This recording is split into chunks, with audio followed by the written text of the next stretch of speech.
Hi guys, so let's talk about colors for warm and cool undertones. I've received a lot of questions on what warm and cool colors are, and I feel like there is a lot of confusion out there on what they actually are. So this is my own system called the Artistic License Color Analysis System, and if you guys are interested in getting a personal color consult with me, I do offer those through my website, so I will leave a link down below so you guys can check it out. So let's get started. So here are the characteristics that we commonly see everywhere listed online about warm undertones versus cool undertones. So cool undertones have blue veins and warm undertones have green veins. And of course, all veins are blue, but because warm undertones have more yellow in their skin, that yellow mixes with the blue. And as most people know, yellow and blue makes green. So that's why warm undertones have green veins. And there are some other characteristics listed there as well that are all about having more blue-based skin versus having more yellow-based skin. So it's really quite simple. Cool skin is blue-based, so these people look great in blue-based colors, and warm skin is yellow-based, so these people look great in yellow-based colors.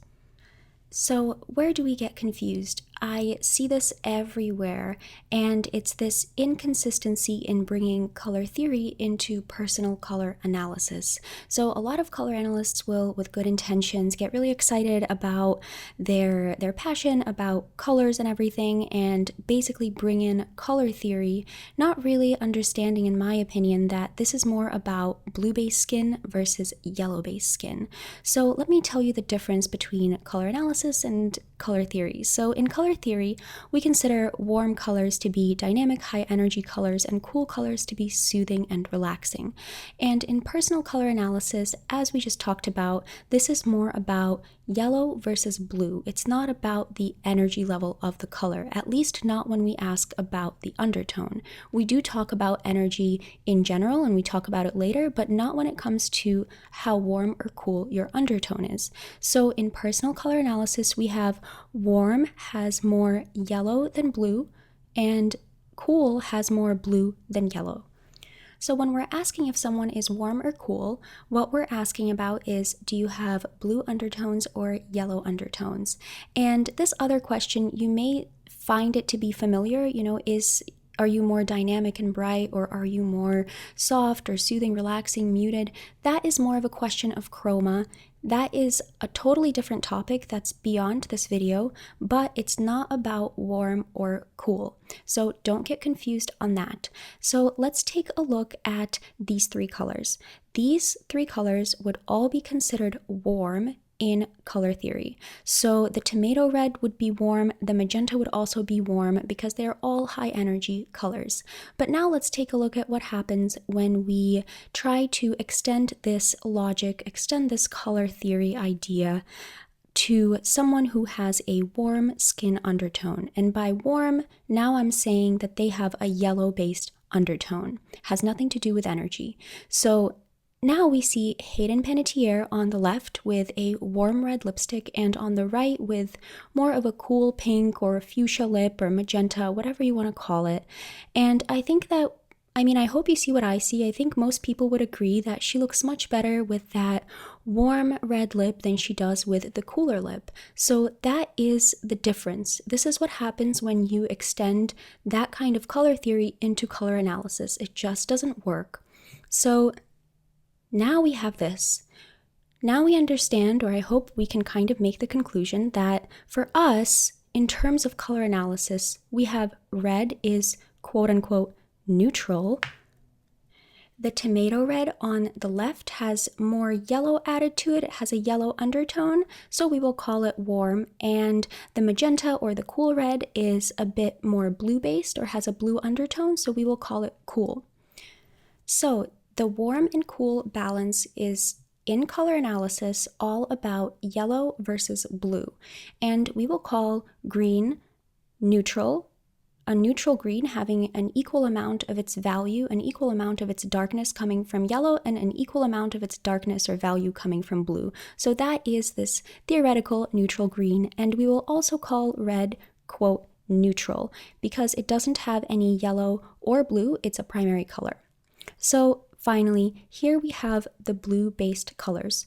On the left, we have a relatively neutral green, and we have a neutral red. Now, those two colors are both neutral, and then slowly we will add little drops of blue until we get to the actual color blue. So those are all blue-based colors or blue undertoned colors. So all of the purples are cool, all of the blues are obviously cool, and turquoise is also cool. And then we can make them lighter as well and add some white, and these are all still cool colors because they all have more blue than they do yellow. So the red versus blue axis has obviously no yellow at all. So those are all cool colors. And for the green axis, since we started with a neutral green that has equal amounts of yellow and blue, if we add more blue to it, then it will be more blue-based, so those are all cool colors as well, going from neutral green to blue. And then we can also make them darker, and those are still all the same colors except darker, and they're all still cool colors, all still have more blue than they do yellow. So now let's look at the yellow-based colors, or the colors with a yellow undertone. So we start off just like last time with the neutral red and the neutral green on the far left. They're both circled with a black line, and we add little drops of yellow. And it's the same idea, since all of these colors have more yellow than they do blue, then they are all yellow-based colors, they are all warm colors, and they will all look great on a warm/yellow-based undertone. We can make them lighter, and still they have more yellow than they do blue, and we can also make them darker, and still they all still have more yellow than they do blue, so these are also all warm colors. Okay, so let's move on to a celebrity example. So I chose Nicole Kidman because I believe she has a blue undertone, and blue undertones tend to look worse in their worst colors than yellow undertones do. I don't know why this is. I just found that to be true generally, and also pale people look worse in their worst colors than tan people do. So that's why I chose Nicole Kidman, because she's cool and pale, and the effect is more clearly visible on her. For more information on this, you can watch my video titled Ethnicity and Color Analysis, and I talk a lot about how your skin tone and the depth of your skin is going to affect how the colors look on you. So the problem with Nicole Kidman is that, well, the good news is that she's pale, so we'll see the effect pretty clearly. But the bad news is that because she's pale, she is one of these celebrities that may or may not have a fake tan. So I think on the left there, I'm not sure if that's real or if it's a spray tan. In the middle, it looks maybe more like a real tan, but I'm not sure. And on the right, that is her real pigment, simply because she is really light there. So for these images, I tried to use generally images of Nicole where she is not tan at all, to the best of my ability. So let's get into the examples. So for the first example, I wanted to simply show how I think Nicole is a cool undertone. So she has more blue-based skin, and I think she looks much better in that royal blue dress on the left than she does in that yellow greenish dress on the right. I think that she looks much more vibrant on the left, and I think on the right her skin looks a little bit less even toned, and I don't think that it's necessarily her best look.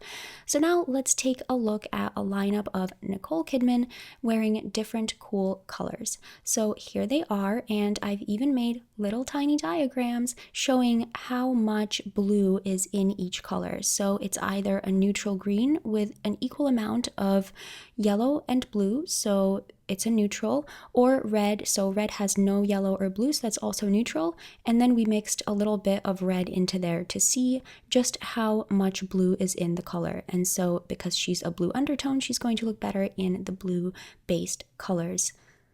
So you can see I made the little circles, and on the far left we have a little bit of a cool green, because you can see that that blue circle is just pretty transparent, but it's still a cool green, and so on. Then the next one is more of a teal, and it's much cooler because that blue circle is now a bit larger.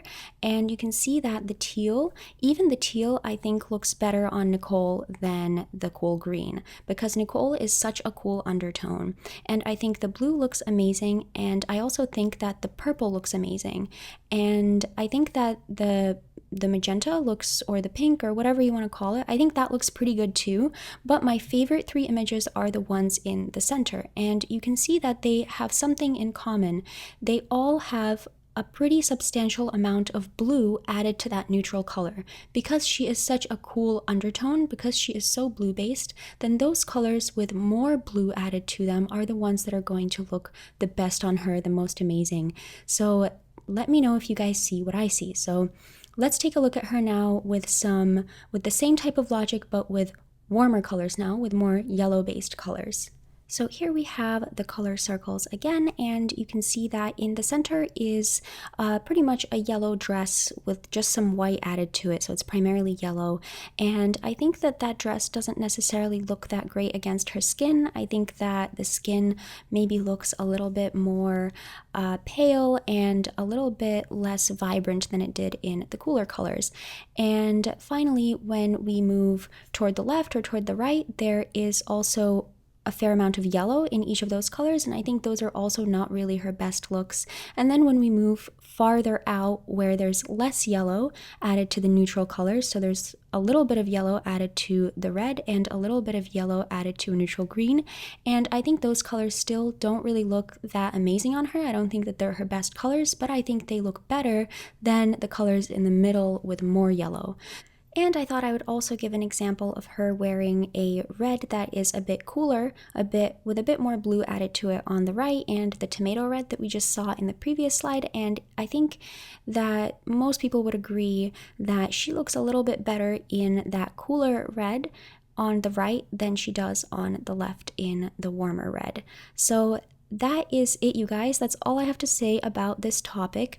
Well, actually, that's completely not true. I have a ton more to say about this topic. So if you guys have any video requests, if you have any questions or comments, please leave them down below, and I would be happy to take a look and answer them in my next videos. And if you are interested in getting a color consult with me, I will leave a link down below. Thank you so much for watching.